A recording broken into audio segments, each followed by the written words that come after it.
Brice Clotaire Oligui-Nguema effectue une visite de terrain à Kokobiche, chef-lieu du département de la Noya, dans la province de l'Estuaire. Une tournée stratégique destinée à suivre l'évolution de plusieurs projets structurants et à échanger directement avec les autorités locales dans un esprit de proximité et de transparence. Dès son arrivée dans cette ville frontalière à la Guinée équatoriale, le chef de l'État s'est rendu sur le site en construction de la future base de la Marine nationale, implantée sur un point névralgique du littoral. Cette base vise à renforcer la présence des forces navales dans la zone nord-ouest du pays à des fins de sécurité maritime, de lutte contre la pêche illégale et de souveraineté territoriale. Les travaux encore en phase de gros œuvres avancent à un rythme soutenu selon les ingénieurs sur place. Si le reçu va nous protéger, il vaut mieux protéger la jetée pour que les bateaux se mettent à l'intérieur. Voilà. Et là, comme ça, on tire bien.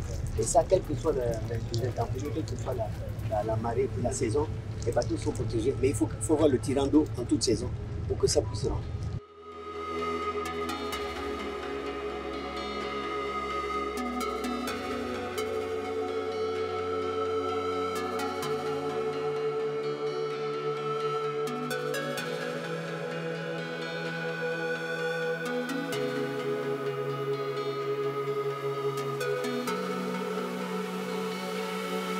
La visite s'est poursuivie sur un terrain stratégique où devrait voir le jour un nouveau port maritime, infrastructure clé destinée à désenclaver Kokobiche et à impulser le développement économique transfrontalier avec la Guinée équatoriale.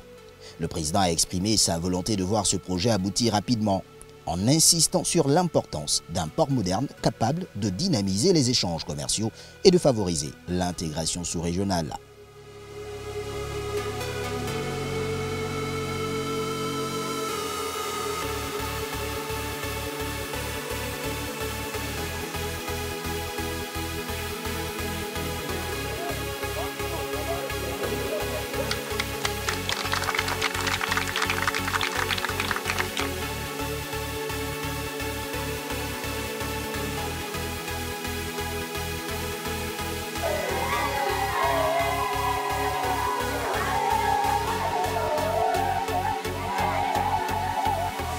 Non loin de là, le chef de l'État a visité la nouvelle station-service Gab Oil, première du genre dans cette localité longtemps dépourvue d'infrastructures énergétiques modernes.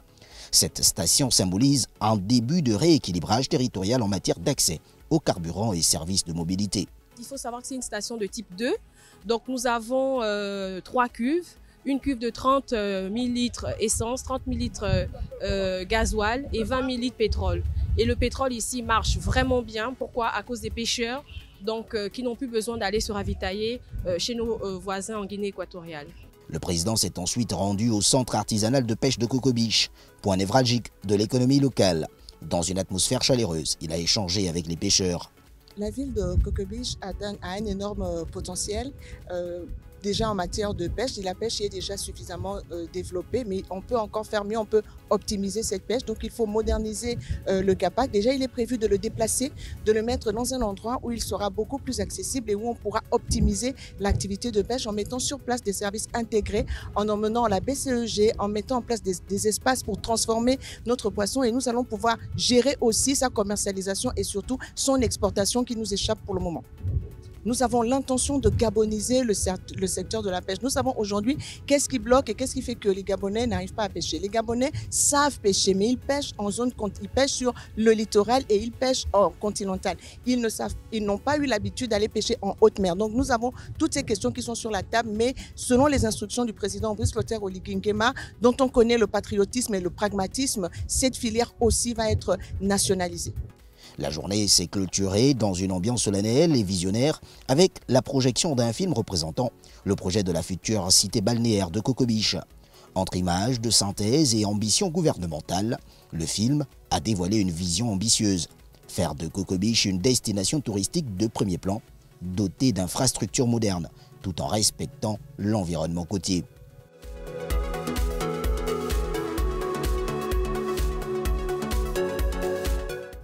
Cette visite, loin d'être symbolique, marque ainsi une étape importante dans la concrétisation des engagements pris par le gouvernement de la République en faveur d'un développement équitable, inclusif et résolument tourné vers l'avenir.